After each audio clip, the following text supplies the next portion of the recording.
मानली की आभार जनतेची. तरी पण काय जनतेने खरोखर मानेल तेवढी जनतेचे आभार थोडेच आहेत बाळ. एवढा माझ्यावर तिने विश्वास टाकला. हा, कुठली अपेक्षा न करता त्या विश्वासाचा विजय सरदार घात करणार नाही.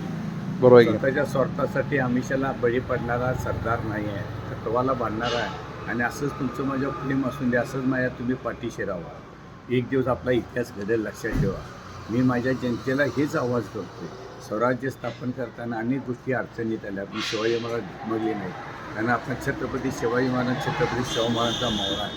आता सगळ्या नाव शिवाजी महाराजांचं घ्यायचं आणि औरंगजेबाच्या चाली चालत आज बघताना होत ना आम्ही प्रेमीश आणि याला अनेक लोक बळी पडायला लागल्यात. पण हे थोडे दिवस आहे. एक दिवस त्यासनी पण कळेल. बरोबर. एक दिवस चांगल्या लोकांचे ना म्हणून कार्यकर्त्यासनी, नवीन कार्यकर्त्यासनी मी आव्हान करतो, भिवू नका, डगू नका. सगळीच आमिषाला बळी पडत नाही. त्याचं विधान म्हणजेच विजय साळुंखे सरदार. आज बघितलं तुम्ही.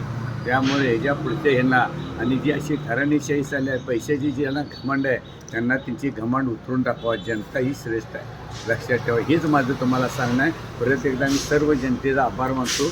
मी तुमचा घात करणार नाही विजय साळुंखे सरदार. तुम्ही जो माझा विश्वास टाकला त्याला पात्रवीर असं करणार. राहिलो एकटा राहील, पण स्वाभिमान मोडन पण वाकणार नाही. ही माझी औलाद आहे विजय साळुंखे सरदार. जय हिंद, जय महाराष्ट्र.